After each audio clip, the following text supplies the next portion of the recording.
नमस्कार, मैं रचना शर्मा। चढ़ती कला टाइम टीवी देख रहे सभी दर्शकों का स्वागत करती हूं। आप देख रहे हैं उत्तर प्रदेश के खास समाचार।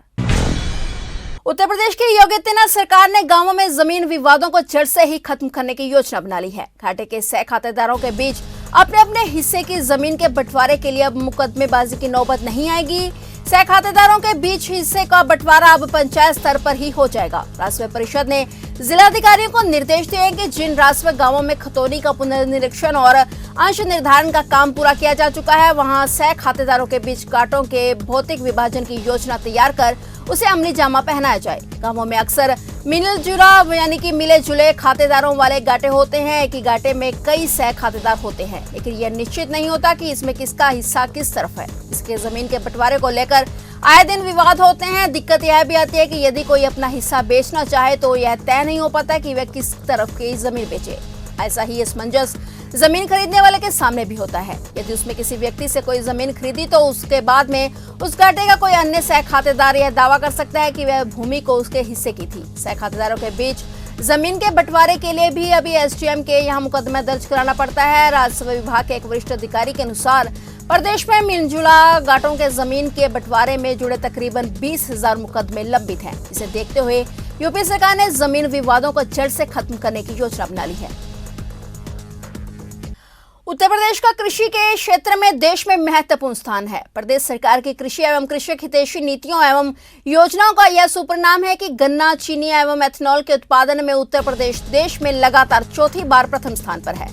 खाद्यान्न, गेहूं, आलू, हरी मटर, आम, आंवला तथा दुग्ध उत्पादन में भी उत्तर प्रदेश का देश में प्रथम स्थान है। सही समय पर बुआई, निराई, खाद देना, सिंचाई आदि इसके महत्वपूर्ण आगत हैं। इनमें भी सिंचाई की महत्व सर्वोपरि है और उत्तर प्रदेश की वर्तमान सरकार द्वारा कृषि एवं कृषकों की सिंचाई की समस्या के समाधान हेतु विगत 4.5 वर्षों में अनेक कार्य किए गए हैं। इसके परिणाम स्वरूप जहां एक प्रदेश के सिंचित क्षेत्रफल में वृद्धि हुई है, उत्तर प्रदेश की वर्तमान सरकार द्वारा सिंचाई एवं जल संसाधन विभाग की वर्षों से लंबित परियोजनाएं पूर्ण कराई गई हैं। इनमें 46 वर्षों से लंबित बाणसागर परियोजना को पूर्ण कराकर 15 जुलाई 2018 को प्रधानमंत्री नरेंद्र मोदी द्वारा इसका उद्घाटन किया गया।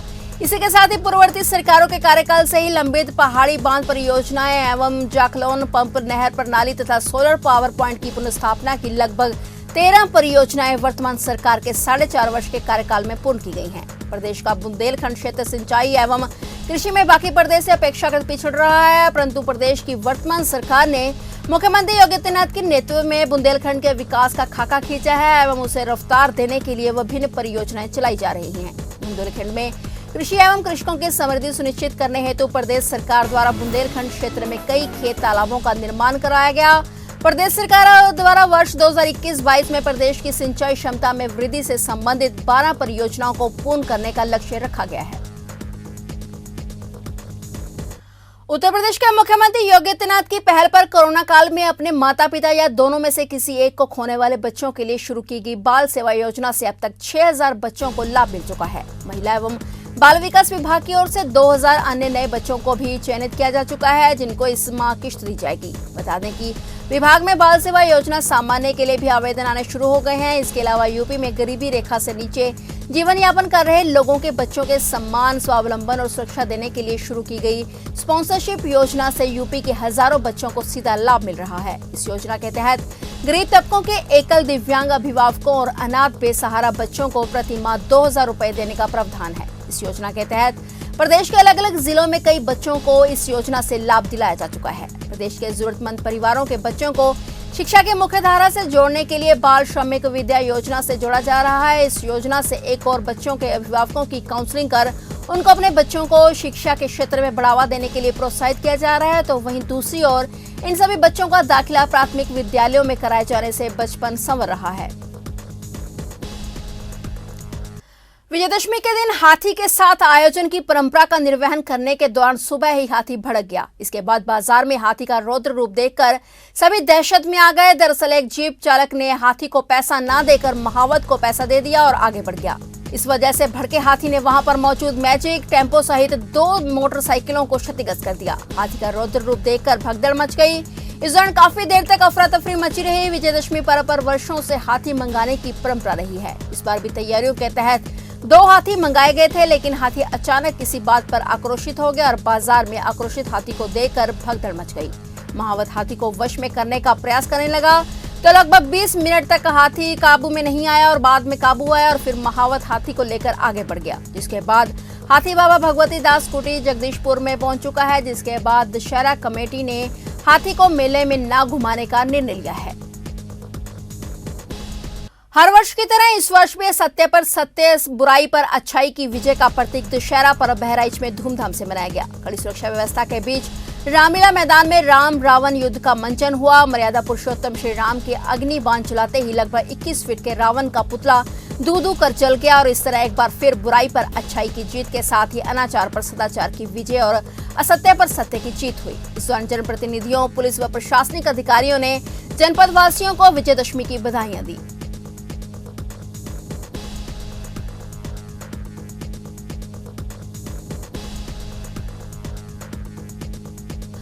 मथुरा के टाउनशिप क्षेत्र में शुक्रवार को बाद गांव से 50 मीटर दूर हाईवे पर युवक का खून से लथपथ शव मिलने से सनसनी फैल गई। आक्रोशित परिजनों ने रंजिश में गोली मारकर हत्या का आरोप लगाते हुए शव हाईवे पर रखकर जाम लगा दिया।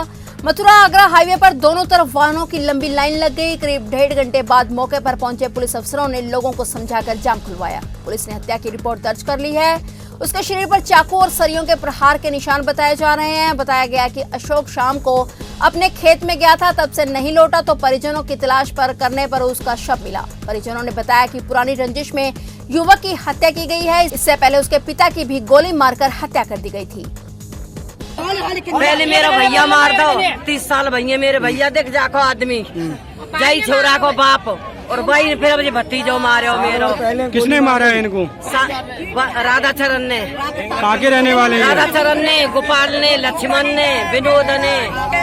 कहाँ के रहने वाले हैं? मुकेश ने, रामू ने। के लड़के ने 5 मटर कर दिए घर में, 5 मटर। आप बोलो।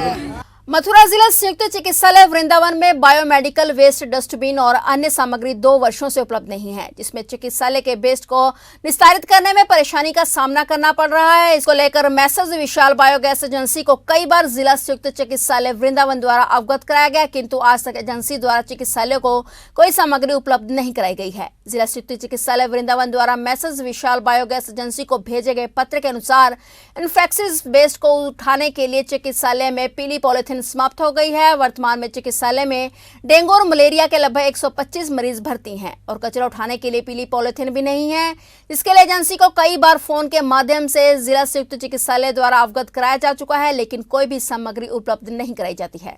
हमारे यहाँ जो लखनऊ से एक सेवा प्रदाता एजेंसी है जो कि वेस्ट प्रोडक्ट डिस्पोजल का करती है, उसको लखनऊ से ही ठेका मिला हुआ है और सारी टर्म कंडीशन लखनऊ से हमारे यहाँ आ रखी हैं। उनको जो लेटर हम लोगों ने दिया है उसके जो टर्म कंडीशन के अंदर उनको जो सामान हमें देना होता है उसके लिए हम लोगों ने वो लेटर दिया है कि हमें वो सामान हमें जो है समय से दिया जाए। कब से नहीं मिल रहा आपको सामान? सामान हमें बीच में उन लोगों ने दिया भी था और जो हम लोग अपने स्तर पे किसी चीज़ की कोई दिक्कत ना हो तो वो हम लोग अपने स्तर से अपने बजट से हम लोग कर रहे हैं, जबकि देना उनको है टर्म कंडीशन के अनुसार। तो हम लोग जो अपना जो इसका बजट होता है हॉस्पिटल का जो हम लोगों के लिए इस मद में आता है तो उसको हम लोग दूसरी जगह यूज करेंगे। यदि वो अपने हिसाब से अपना बजट जो टर्म कंडीशन लखनऊ से उनको मिली है तो उनको देना चाहिए और वो उनके टर्म कंडीशन में आता है। तो इसलिए हम लोगों ने एक रिमाइंडर दिया है, हमने पहले भी दिया था 3-4 महीने पहले उनको, तो उस पर कोई रिस्पॉन्स नहीं आया तो हमने दोबारा भी एक रिमाइंडर दिया है जो कि हम लोग सीएमओ को अपने प्रतिलिपि और एडी को और लखनऊ को प्रतिलिपि उनकी भेजी है। सर बात करें भुगतान की तो इसके अलावा भुगतान आपने किया नहीं किया आपने? भुगतान उनका नियमानुसार जो भी बिल उनके आते हैं वो सब भुगतान उनके होते जाते हैं। फिलहाल उत्तर प्रदेश के खास समाचारों में इतना ही। तब तक के लिए देखते रहिए चढ़ती कला टाइम टीवी और मुझे दीजिए इजाजत। धन्यवाद।